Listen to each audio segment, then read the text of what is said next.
وأشهد أن محمدا عبده ورسوله الذي ترك أمته على منهج الواضح المستبين. Amma ba'd.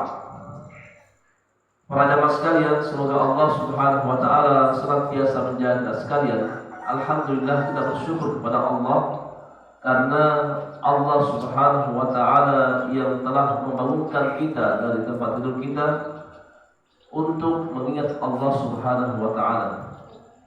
Kita bersyukur kepada Allah Subhanahu wa taala karena Allah Subhanahu wa taala telah membuka pintu hidayahnya kepada kita sekalian, sehingga semangat kita senantiasa tertuju kepada amal soleh dengan cara menuntut ilmu. Mudah-mudahan Allah Subhanahu wa taala menjadikan semua amal kita ini adalah pemberat pada timbangan kebaikan kita pada hari kiamat. Para jamaah sekalian, semoga Allah Subhanahu wa taala senantiasa menjaga kita sekalian. Pada kesempatan kali ini insyaallah saya ingin menyampaikan satu kisah dari beberapa kisah para sahabat Nabi sallallahu alaihi wasallam, di mana pada kesempatan kali ini kita akan berbicara tentang kisah Amr bin Abasa. Kisah ini mungkin jarang kita dengar atau mungkin belum pernah kita dengar, karena banyak sekali kisah-kisah para sahabat yang jarang kita baca dan juga jarang disampaikan oleh para dai, dan hanya kisah ini tersebar dengan baik di kitab-kitab para ulama.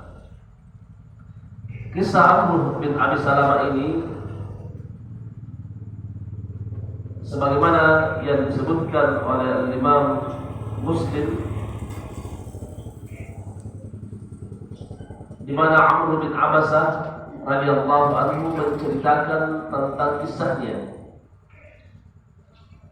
Kuntu wa ana fil jahiliyah ara an-nasu ala dalalatin wa annahum laysu ala syai' wa hum ya'buduna al-awsan. Dulu ketika saya masih berada dalam posisi jahiliyah, jadi dia agamanya adalah agama musyrik. Amr bin Abasa ini agamanya adalah agama musyrik. Dia melihat manusia pada zamannya pada saat itu berada dalam kesesatan. Dia agamanya musyrik, tapi dia melihat orang-orang yang beribadah kepada patung, beribadah kepada Lat dan Uzza, dia menganggap dia dalam keadaan kesesatan, padahal dia sendiri dalam keadaan musyrik. Dia sendiri dalam keadaan beribadah kepada selain Allah. Sehingga dia berkata dalam dirinya, wa annahum laysu ala syai'. Mereka ini orang-orang musyrik, apa yang mereka sembah tidak ada sesuatu pun padanya, tidak memiliki apa-apa. Wa hum ya'buduna al-awthan. Jadi orang-orang yang menyembah pada patung ini tidak ada apa-apanya, sementara dia sendiri beribadah kepada selain Allah Subhanahu wa taala. Fasami'tu bi rajulin di Makkah yaz'umu annahu nabi. Lalu aku mendengar ada seorang laki-laki di Mekah mengaku dirinya sebagai nabi. Farakibtu rahilati hatta ataituhu. Lalu aku mengendarai kendaraan saya sehingga aku mendatangi nabi itu. Yang dimaksud ini adalah Nabi kita Muhammad sallallahu alaihi wasallam. Ketika Amr bin Abasa ini sampai kepada Nabi sallallahu alaihi wasallam, dan masuk ke tempat Nabi Sallallahu Alaihi Wasallam, maka aku berkata kepada laki-laki yang mengaku Nabi ini, "Ma anta? Siapa kamu?" Qala ana Nabi. Saya adalah Nabi.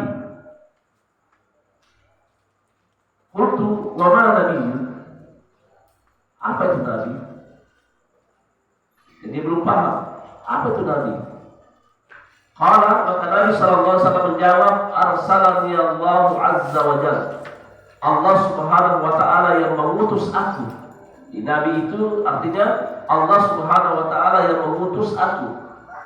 Qultu wa bima arsalaka Allah azza wa jalla. Dengan apa kamu diutus oleh Allah Subhanahu wa taala? Kalau engkau nabi, kalau engkau nabi, dengan apa engkau diutus oleh Allah Subhanahu wa taala? Maka Nabi sallallahu alaihi wasallam menjawab, yang pertama, arsalani Allah azza wa jalla bisilatil arham. Allah Subhanahu wa taala mengutus aku untuk menyambung silaturahim. Ini yang pertama kata Nabi sallallahu alaihi wasallam. Aku adalah nabi dan Allah Subhanahu wa taala mengutus aku untuk menyambung silaturahim. Yang kedua, bikasratil awthan. Bikasril al-awthan, menghancurkan semua patung yang disembah selain Allah. Yang ketiga, wa ayyuhhidullaha la yusyriku bihi syai'an. Wa ayyuhhidullaha la yusyriku bihi syai'an. Agar manusia mengesahkan Allah, mentauhidkan Allah dan tidak mensyirikkan dengannya sesuatu. Ini tiga yang disebutkan oleh Nabi Sallallahu Alaihi Wasallam. Yang pertama adalah menyambung silaturahim. Yang kedua, menghancurkan semua patung yang disembah selain Allah. Yang ketiga, agar manusia mentauhidkan Allah Subhanahu wa taala dan tidak mensyirikkan dengannya sesuatu. Untuk maka Amr bin Abasa ini berkata, "Faman tabi'aka 'ala hadzal amr alladhi tad'u ilaih." Siapakah yang mengikuti kamu dalam urusan ini? Maka Nabi sallallahu alaihi wasallam menjawab, "Ma'i harun wa 'abdun." Yang mengikuti saya adalah orang-orang yang merdeka dan hamba. Di mana pada waktu itu Nabi sallallahu alaihi wasallam bersamanya adalah Abu Bakar, dia adalah orang merdeka, dan Bilal adalah seorang hamba.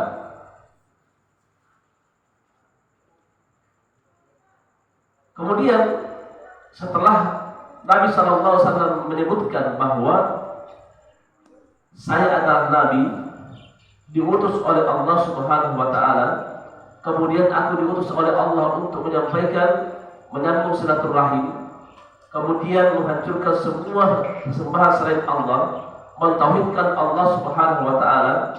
Kemudian siapa yang mengikuti kamu? Maka Nabi menjawab adalah orang-orang merdeka, di antaranya adalah Abu Bakar, dan orang budak di antaranya adalah Bilal bin Rabah. Maka Amr bin Abasa berkata, "Saya mau mengikuti engkau. Saya ingin mengikuti engkau." Artinya, saya ingin masuk Islam.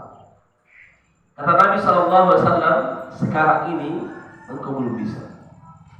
Sekarang ini engkau belum bisa. Kembali dulu ke kampung kamu. Kembali engkau ke kampung kamu." Ini maksud dia mengatakan ini di Mekah. Artinya Amr bin Abasa ini bertemu dengan Nabi di Mekah. Maka Nabi SAW menyuruh orang ini untuk kembali ke kampungnya dan coba selidiki tentang aku. Selidiki aku. Siapa, bagaimana pandangan orang-orang yang di kampungku tentang aku? Maka Amr bin Abasa ini pun pulang ke kampungnya. Kemudian Nabi SAW pun hijrah ke Madinah, meninggalkan kota Mekah. Lama kemudian Amr bin Abasa ini bertanya kepada orang-orang yang ada di kampung tentang Nabi yang ada di Mekah, yaitu tentang Muhammad. Maka banyak manusia berkata bahwa Muhammad itu adalah orang gila. Muhammad itu adalah tukang sihir.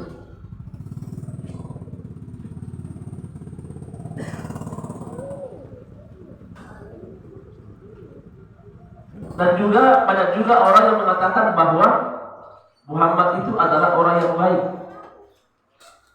Nah, dia mengumpulkan data. Setelah lama kemudian dia ke Mekah. Karena dia tinggal di pedesaan, jauh dari kota Mekah. Setelah itu datang ke Mekah mencari Muhammad. Dan Muhammad sudah tidak ada. Muhammad sudah hijrah ke Madinah. Maka Amr bin Abasa ini pun menyusul Nabi ke Madinah. Karena Amr bin Abasa ini sudah tertarik dengan Islam. Akhirnya dia menyusul ke Madinah. Sampai di Madinah, perjalanan kaki dari Mekah ke Madinah itu sangat jauh. Sampai di Madinah, dia bertemu dengan Nabi SAW. Maka Nabi Amr bin Abi Salamah berkata kepada Nabi, "Ya Muhammad, apakah engkau masih mengenal saya?" Maka Nabi Muhammad menjawab, "Iya, saya masih mengenal engkau. Dulu engkau datang kepada saya di Mekah bertanya." Maka Amr bin Abasa ini berkata, "Ya Muhammad, saksikanlah. Asyhadu an la ilaha illallah wa asyhadu anna Muhammadar Rasulullah." Masuk Islam. Karena Amr bin Abasa ini dia beragama musyrik, namun hatinya sebenarnya tidak suka apa yang dia lakukan ini. Cuma karena penduduk yang ada di kampung ini semuanya seperti ini, maka saya pun melakukan ini. Padahal hati saya menolak. Ini hatinya Amr bin Abasa ini memiliki kelembutan jiwa, terbuka menerima semua nasihat.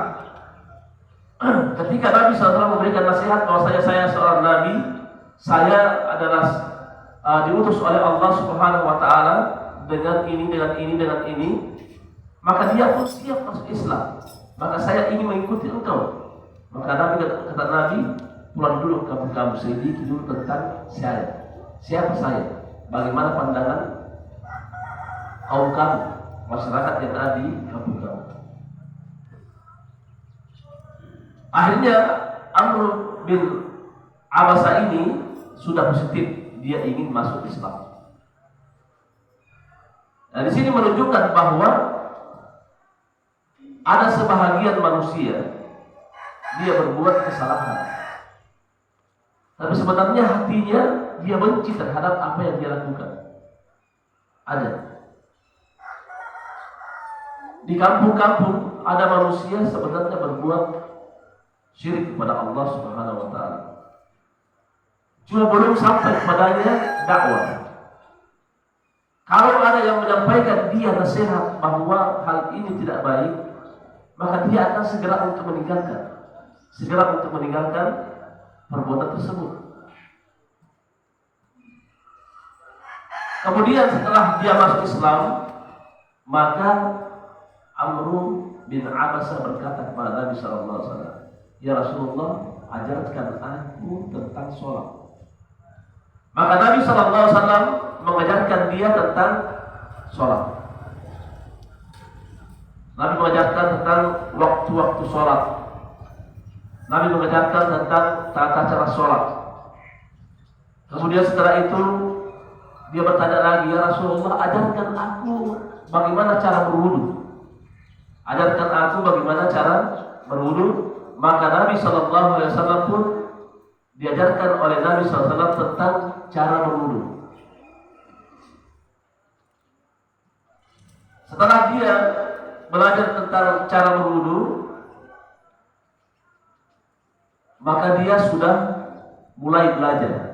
Jadi Amr bin Abasa ini dia tidak tinggal diam ketika dia sudah masuk Islam, dia sudah saya Islam. Tetapi dia mempelajari agamanya. Dia tidak mau tinggal diam begitu saja tanpa dia mengenal tentang agamanya. Dia tidak mau. Dia tidak mau bodoh tentang agamanya. Amr bin Abasa. Sebagaimana yang saya sebutkan pada pertemuan yang lalu tentang kisah orang-orang yang meninggalkan kampung halamannya dalam rangka mencari yang benar, ingin tahu tentang yang benar, ingin memperdalam tentang agama yang dia anut. Siapa itu? Salman Al-Farisi. Bagaimana Salman Al-Farisi meninggalkan kampung halamannya, belajar tentang agama yang dia anut, yaitu agama Nasrani. Dia memperdalam. Semua guru-gurunya meninggal dunia dari berbagai negara, kemudian masuk ke dalam agama Islam. Oleh sebab itu, ketika Nabi SAW melihat kondisi Amr bin Abasa ini memiliki semangat dalam Islam ketika dia masuk Islam, maka Rasulullah SAW mendidik Amr bin Abasa ini sehingga dia menjadi sahabat Nabi SAW yang memiliki pengetahuan, yang dia mengikuti Nabi SAW dalam segala hal.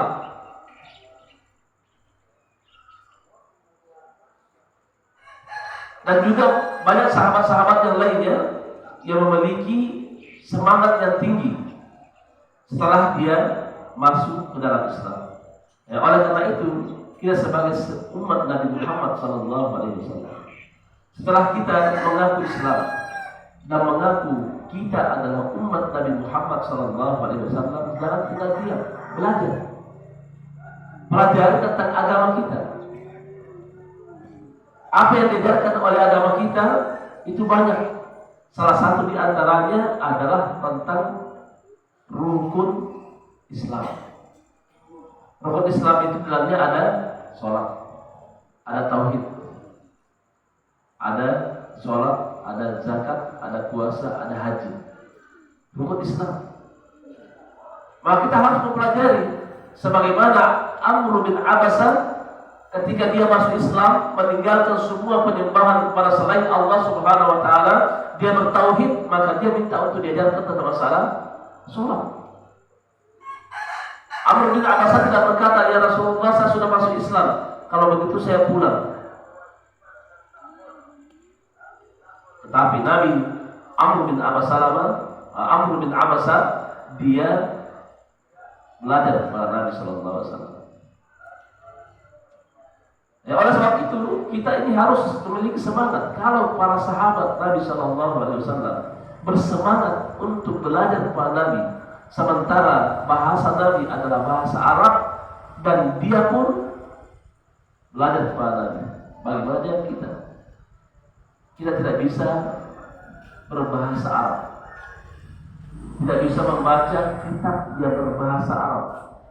Maka seharusnya kita lebih semangat untuk pergi mencari tentang agama Allah Subhanahu wa taala. Bertanya kepada orang-orang yang sudah tidak tahu bahwa orang ini pemahamannya kembali kepada Al-Quran dan Sunnah ala fahmi salaful ummah. Kita datang kepada dia bertanya tentang hukum-hukum syariat Allah Subhanahu wa taala, bertanya tentang satu permasalahan sehingga kita tidak buta tentang agama kita.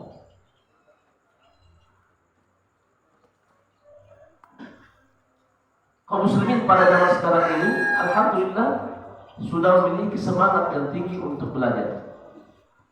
Namun yang tidak mau belajar lebih banyak dari kalangan kaum muslimin. Lebih banyak yang tidak mau belajar. Sehingga kita bisa melihat kenyataan yang ada pada zaman sekarang ini. Kaum muslimin dihinakan oleh orang-orang kafir. Agama Islam di Indonesia ini dihinakan oleh orang-orang kafir. Kenapa? Karena orang-orang Islam tidak mau kembali kepada agamanya, tidak mau mempelajari agamanya. Dia bermasa bodoh tentang agamanya. Dia tidak mau tahu. Dia tidak mau meninggalkan rumahnya untuk berbelajar. Kalau dia mendengarkan di sana ada pengajian kembali kepada Al-Quran dan Sunnah Nabi Sallallahu Alaihi Wasallam, dia tidak mau bergerak. Bahkan mereka menghalang-halangi dakwah yang diserukan oleh para dai-dai yang mengikuti dakwahnya para nabi, yang mengikuti dakwah Rasulullah Sallallahu Alaihi Wasallam, yang mengajak pada tauhid, yang mengajak pada Al-Quran dan Sunnah menurut pemahaman para sahabat Nabi Sallallahu Alaihi Wasallam.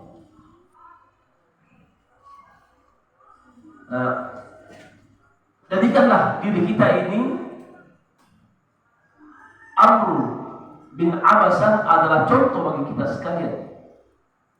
Bagaimana Amr bin Abasah ini meninggalkan kampung halamannya menuju ke Madinah untuk bertemu dengan Nabi Sallallahu Alaihi Wasallam, meninggalkan agamanya, agama musyrik, masuk pada agama Islam.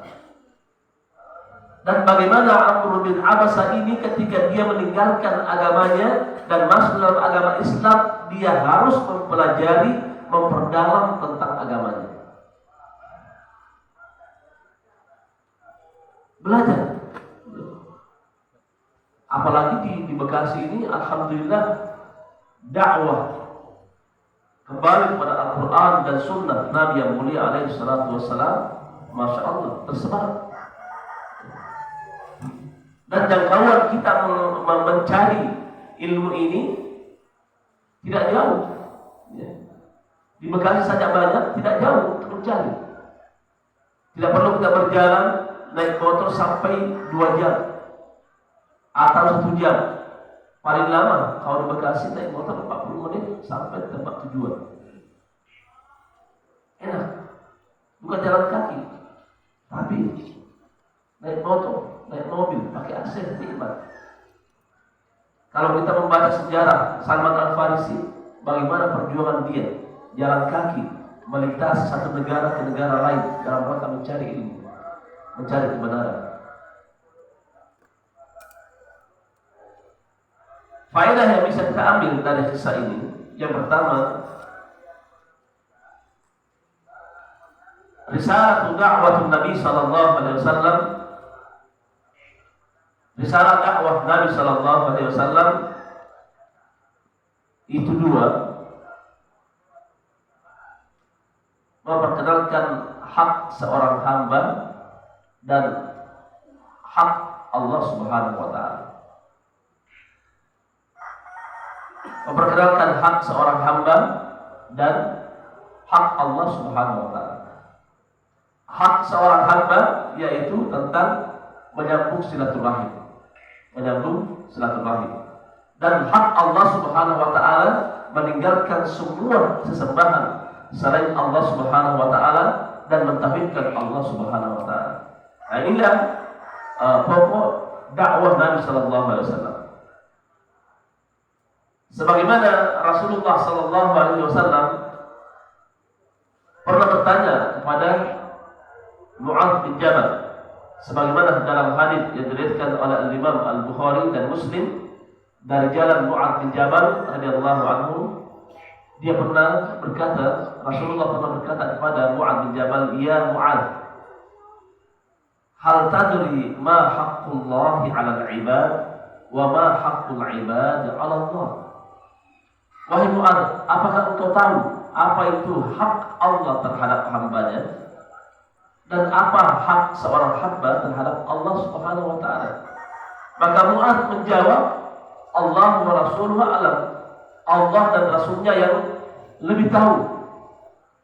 Faqala lahu Nabi sallallahu alaihi wasallam, maka Nabi sallallahu alaihi wasallam berkata kepada Mu'adz bin Jabal, fa inna haqqallahi 'alal 'ibad ay ya'buduhu wa la yusyriku bihi syai'. Hak Allah Subhanahu wa taala terhadap hambanya yaitu Allah Subhanahu wa taala disembah dan tidak disyariatkan dan tidak bisa disekutukan dengannya sedikit pun.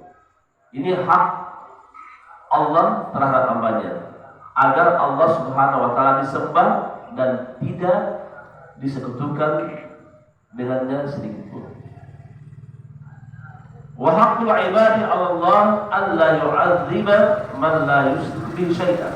Adapun hak seorang hamba terhadap Allah Subhanahu wa taala agar Allah Subhanahu wa taala tidak menyiksa hamba itu selama dia tidak melaksanakan kesyirikan. Selama tidak mensyirikatkan Allah Subhanahu wa taala. Nabi sallallahu alaihi wasallam menyebutkan dalam kisah Amr bin Abbas tadi itu ada 3. Yang pertama yang disebutkan dalam kisah tadi adalah bahwasanya Nabi sallallahu alaihi wasallam diutus untuk menyambung silaturahim.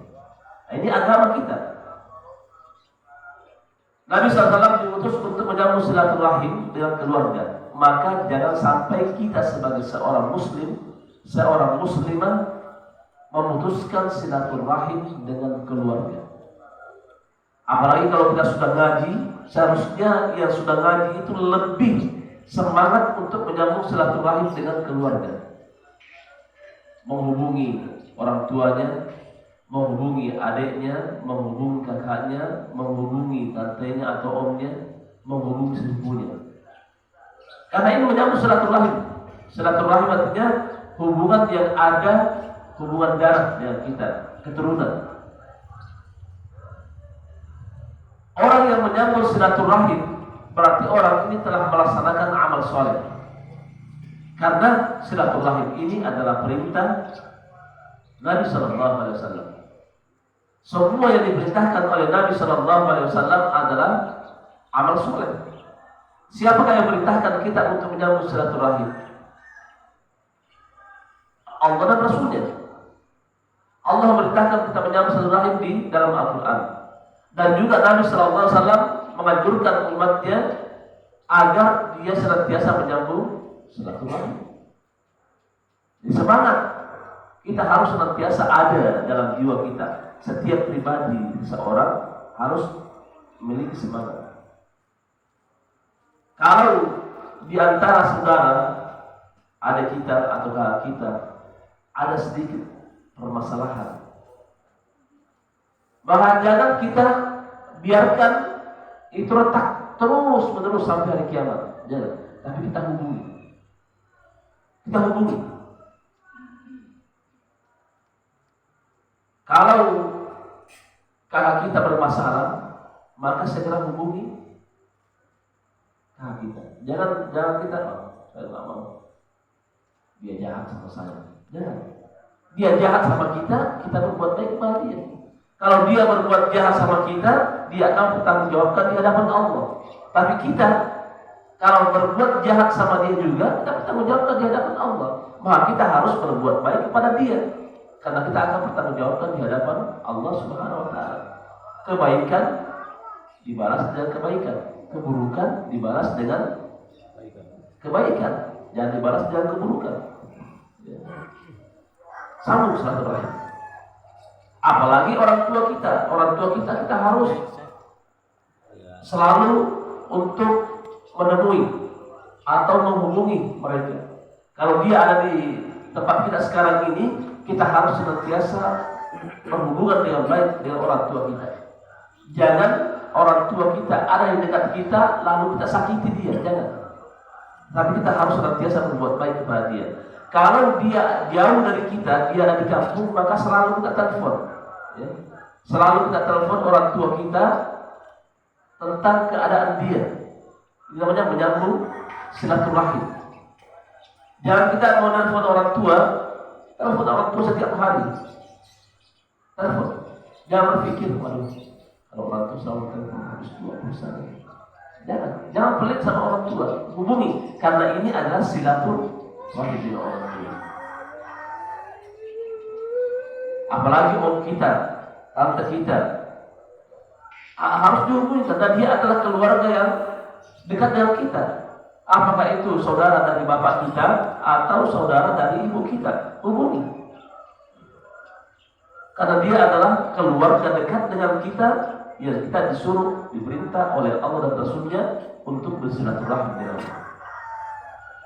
Jangan menjadikan diri kita berpecah belah dengan mereka, karena dia adalah keluarga kita. Jangan hanya karena masalah dia tidak tahu tentang agama, tidak mau kita kunjungi. Bahkan kalau dia tidak tahu agama, kita harus kunjungi agar dia tahu tentang agama Allah Subhanahu wa taala. Mudah-mudahan dengan sebab kita kunjungi dia, sebab kita berbuat baik kepada dia, dia akan diberi hidayah oleh Allah Subhanahu wa taala.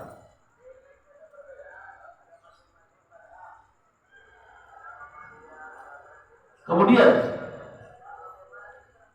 hak Allah Subhanahu wa taala, yaitu agar Allah Subhanahu wa taala disembah. Allah Subhanahu wa taala harus kita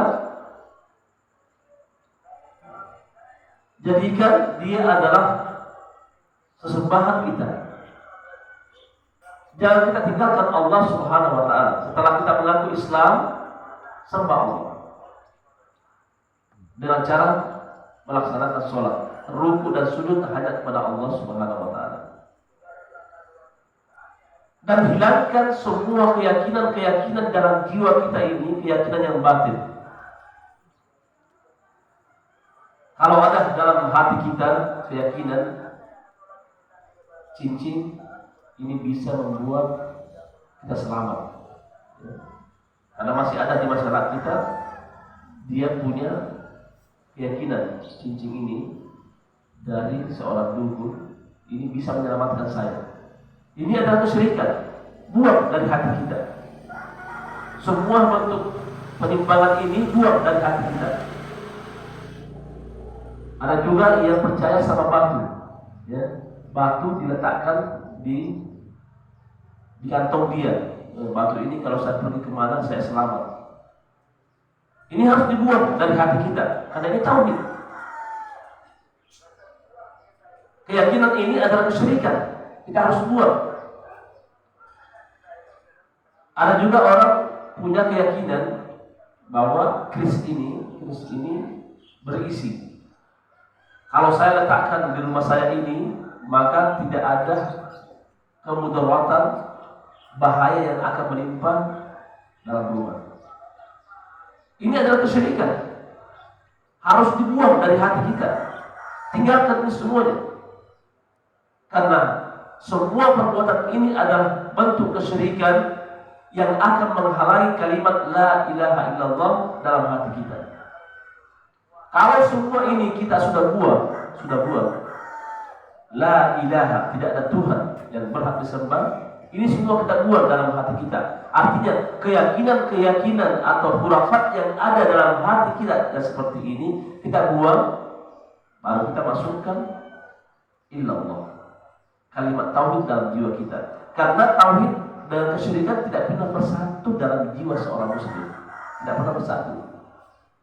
Apakah itu kesyirikan yang ada dalam jiwanya, yang menguasai jiwanya, tauhid hilang, atau tauhid yang menguasai jiwanya, kesyirikan hilang. Karena tauhid dan syirik tidak pernah bersatu dalam hati. Tidak pernah. Karena ini lawan besar. Tauhid dan kesyirikan ini adalah musuh yang sangat besar sampai hari kiamat. Makanya karena tidak pernah bersatu, tauhid dengan kesyirikan ini tidak pernah bersatu, maka orang-orang yang mengajak kepada tauhid, para dai yang mengajak kepada tauhid dan meninggalkan kesyirikan, maka akan muncul orang-orang yang akan memusuhi orang-orang yang mengajak kepada tauhid. Itu pasti sampai hari kiamat. Siapa yang mengajak kembali kepada Al-Quran dan Sunnah, Karena orang yang mengajak kembali kepada aturan dan sunnah, maka dialah yang akan menghancurkan semua bentuk kesyirikan. Artinya, dialah yang akan menyampaikan kepada umat ini bahwa ini syirik, ini keyakinan yang batil, ini adalah kesesatan. Di antaranya penyembahan kepada selain Allah Subhanahu wa taala, ini adalah bentuk kesyirikan. Rasulullah SAW diutus oleh Allah Subhanahu wa taala untuk menyambung silaturahim. Yang kedua adalah untuk menghancurkan apa? Semua berhala. Makanya Rasulullah SAW dalam dakwahnya ketika dia di Mekah, dia mengajak manusia kepada tauhid. Tapi Nabi SAW masih kecil pada waktu itu. Artinya belum ada orang yang mengikuti dia. Maka sembahan yang ada di kota Mekah, Rasulullah biarkan. Dia tidak hancurkan. Kenapa? Karena kalau dia hancurkan, maka akan menjadi beban bagi Nabi SAW dan sahabatnya pada waktu itu. Makanya disuruh hijrah. Dan ketika Nabi SAW kuat di kota Madinah dan sudah ingin menaklukkan kota Mekah, barulah Nabi SAW ketika sampai di kota Mekah, yang pertama kali dihancurkan adalah apa? Para patung. Semua patung yang ada bergantungan di kota Mekah, kurang lebih 360 patung, baik patung kecil maupun patung besar, semua dihancurkan oleh Nabi SAW beserta para sahabat. Karena semua ini adalah tandingan-tandingan Allah Subhanahu wa taala. Nah, orang-orang yang bertauhid kepada Allah Subhanahu wa taala akan meninggalkan semua sesembahan selain Allah Subhanahu wa taala. Para jamaah sekalian, maju sedikit karena jamaah masih ada di belakang. Sebagian masuk ke sini. Yang ada di sini sedikit maju.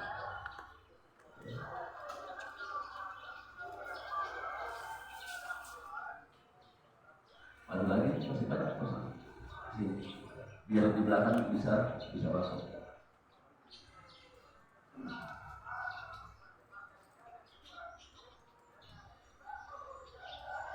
Semua patung yang ada di Ka'bah itu dihancurkan oleh Nabi Sallallahu Alaihi Wasallam. Dihancurkan oleh Nabi Sallallahu Alaihi Wasallam. Agar semua manusia bertauhid kepada Allah Subhanahu Wa Taala. Jadi dakwah Nabi Sallallahu Alaihi Wasallam ketika dia memasuki kota Mekah, dia ingin Rasulullah Sallallahu Alaihi Wasallam sudah menguasai kota Madinah, Islam sudah kuat dan ingin mengambil kota Mekah. Nabi Sallallahu Alaihi Wasallam tidak ingin menghancurkan penguasa yang ada di kota Mekah. Nabi SAW hanya ingin menghancurkan patung yang ada di Ka'bah, karena ini adalah sembahan selain Allah. Sehingga pada waktu itu kota Mekah, penduduk kota Mekah takut. Wah, Nabi Muhammad dan para sahabatnya ingin masuk kota Mekah. Dulu kita yang mengusir Muhammad dan para sahabatnya. Nanti pun kalau Nabi SAW masuk ke kota Mekah, kita nantinya akan diusir. Kemana kita pergi? Kita tidak punya rumah, kita tidak punya kampung lain. Nanti Nabi akan mengusir kita. Atau nanti Nabi akan bunuh kita, sebagaimana dulu kita akan ingin membunuh Nabi dan para sahabatnya. Atau Nabi nanti akan menyiksa kita. Kenapa? Karena dulu kita menyiksa sahabat-sahabat Nabi SAW.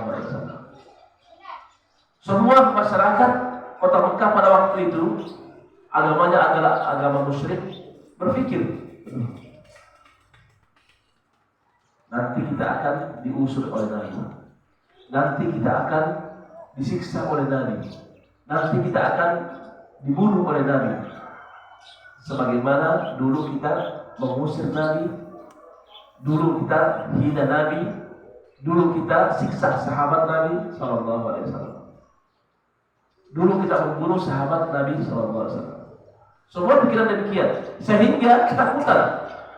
Namun Nabi ketika masuk di kota Mekah, dia hanya menghancurkan patung yang ada di Ka'bah. Kemudian Nabi SAW berpidato di hadapan para masyarakat yang ada di kota Mekah bahwa kalian aman, ya. Kalian tidak akan dibunuh dan tidak akan diusir dan tidak akan disiksa. Maka masyarakat pada waktu itu ternyata Nabi dan para sahabatnya adalah orang mulia, adalah orang yang hebat, memiliki akhlak yang sangat mulia. Maka pada saat itu penduduk kota Mekah berbondong-bondong masuk ke dalam Islam karena akhlak yang dimiliki oleh Nabi Sallallahu Alaihi Wasallam. Nabi tidak membalas keburukan dengan keburukan. Nabi dan para sahabatnya ketika dia di kota Madinah sudah kuat, dia bisa menghancurkan, dia bisa melakukan apa saja di kota Mekah. Tapi Nabi dan para sahabatnya bukan pendendam. Nabi dan para sahabatnya tidak memiliki sifat keburukan harus dibalas dengan keburukan. Tapi Nabi dan para sahabatnya keburukan harus dibalas dengan kebaikan. Akhirnya apa terjadi? Kota Mekah, penduduk kota Mekah semuanya berbondong-bondong masuk ke dalam Islam.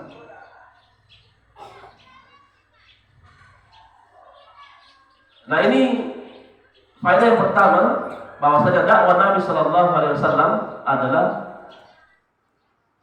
memperkenalkan tentang hak seorang hamba dan juga hak Allah Subhanahu Wa Taala. Kemudian faedah yang kedua,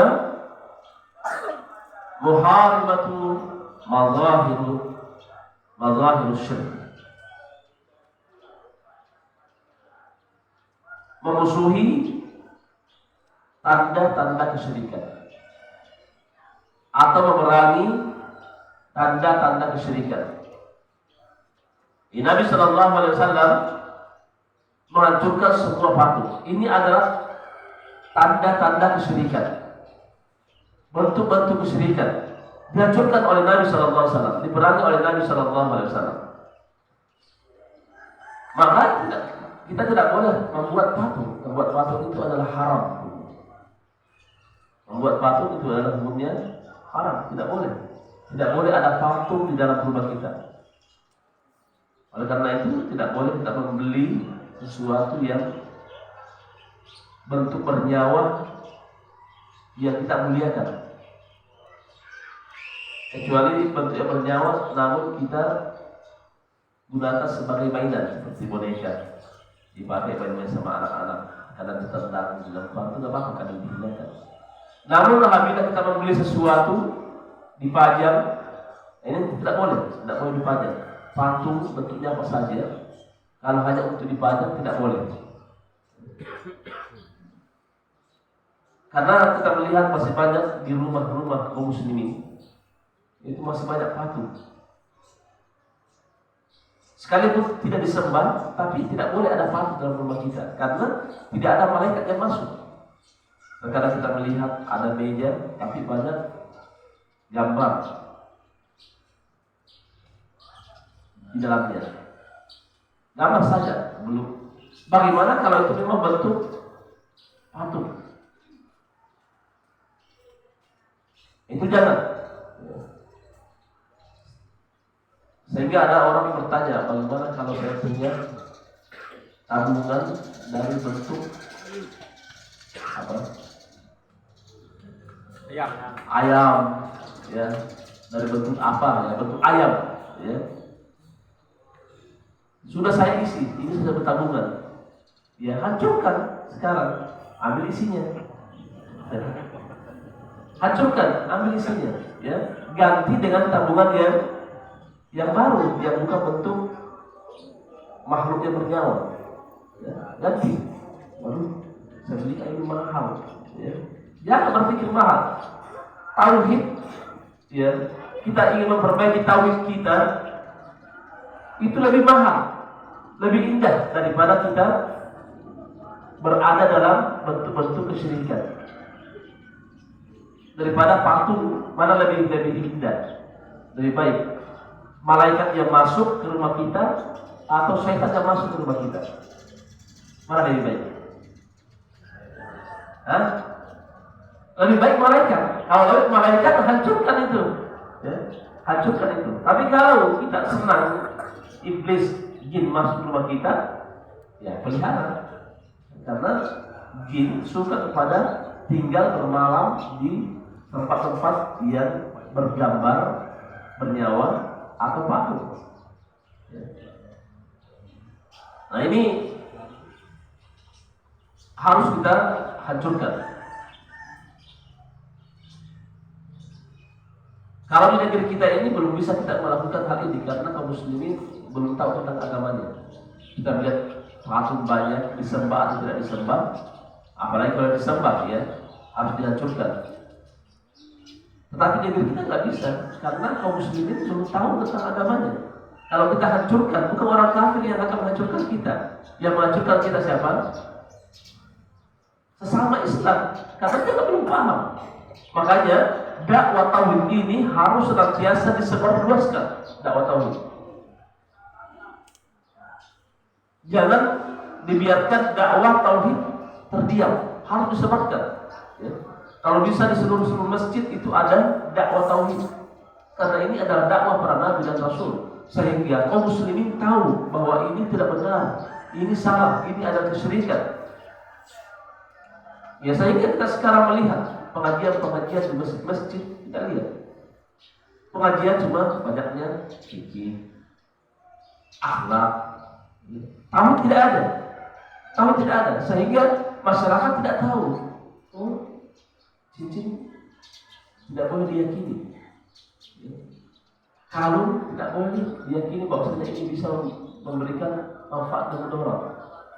Oh, keris tidak boleh ditaruh di rumah. Tidak tahu dia. Kenapa? Tidak ada penyampaian dakwah. Oleh sebab itu kita harus berusaha untuk menyampaikan tauhid ini kepada saudara-saudara kita. Apa yang lewat buku, kita kasih buku dia tentang yang berjudul tentang masalah tauhid. Atau ada tulisan tentang masalah tauhid, atau di grup ya sering menulis tentang masalah tauhid. Sampaikan bahwasanya ini adalah kesyirikan. Salah satu di antara kesyirikan adalah menaruh keris di rumah dengan keyakinan bahwa tidak ada bahaya yang akan menimpa kita. Keris ini adalah untuk menolak bahaya. Itu saja dakwah kita tauhid, masya Allah. Ya. Kalau di grup itu ada punya keyakinan seperti ini, lalu bertanya, oh memang Pak, tidak boleh kita naruh keris di rumah. Dengan sebab kita, dia akan meninggalkan itu, meninggalkan kesyirikan. Alhamdulillah. Ya, bukan berarti dakwah harus tampil di mimbar kayak begitu. Ya. Share tentang masalah kebaikan, nyatanya adalah masalah tauhid, tapi harus jelas ya, jangan asal saja nggak tahu ini benar apa tidak, karena banyak juga di grup-grup tidak tahu ini baik apa buruk, disebar saja begitu. Ya harus tidak tahu bahwa ini adalah baik baru sebar. Ya. Dalilnya seperti ini sudah sebar, sehingga masyarakat tahu bahwa ini benar-benar tidak baik atau ini adalah kesyirikan. Kenapa? Karena ada dalil yang menjelaskan tentang masalah ini. Oleh karena itu, apalagi yang sudah ngaji harus semangat, ya, menyebarkan tentang masalah tauhid. Kalau bukan kita yang menyebarkan tauhid, siapa lagi? Karena yang lain tidak akan menyebarkan tauhid, tidak mau menyampaikan tentang masalah tauhid, ya, takut menyampaikan tentang masalah tauhid. Kitalah yang akan menyampaikan tentang masalah tauhid kepada Allah Subhanahu wa taala. Karena ketahuilah, orang yang bertauhid kepada Allah Subhanahu wa taala adalah orang yang berbahagia di dunia dan di akhirat. Kemudian faedah yang ketiga,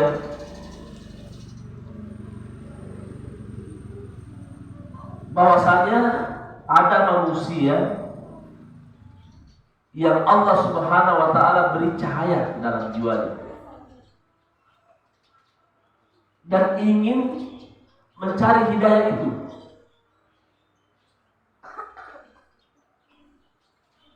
Dan ingin mencari hidayah tersebut. Ini tengah-tengah masyarakat ada orang yang ketika kita ajak dia segera, karena memang hatinya terbuka, memang hati dia terbuka. Cuma tidak ada orang yang menunjuki dia, tidak ada orang yang menunjuki dia sehingga dia ikut-ikutan. Tidak ada orang beritahu dia sehingga ikut. Ketika kita ajarkan dia, beritahukan dia, berpikir dia, lalu dia mengikuti kebenaran.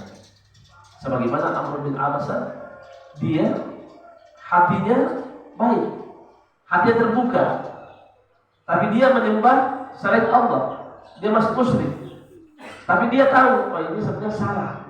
Tapi dia ikuti karena kaumnya, masyarakatnya semuanya melakukan seperti itu, dia ikut. Karena dia belum tahu ada kebenaran. Setelah dia tahu bahwasanya ada nabi yang mengajak untuk bertauhid kepada Allah, meninggalkan semua kesyirikan, dia langsung masuk Islam. Sebelum dia tahu, dia musyrik, melakukan kemusyrikan. Tapi dia tahu bahwa itu adalah dalam keadaan sesat.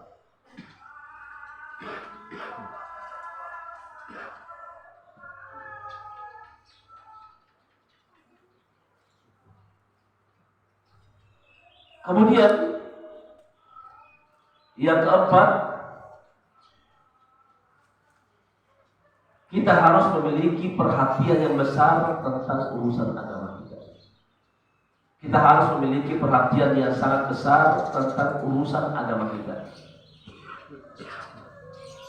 Ini kita harus punya perhatian. Sebagaimana Amr bin Abasa memiliki perhatian yang sangat besar tentang agamanya. Ketika dia sudah masuk Islam, ya Rasulullah, ajarkan aku tentang sholat, ajarkan aku tentang wudhu, ajarkan aku tentang ini. Dia belajar. Berarti Amr bin Abasa ini memiliki perhatian yang sangat besar tentang agamanya. Dia ingin tahu, dia tidak mau tenggelam dalam kebodohan di dalam agama dia.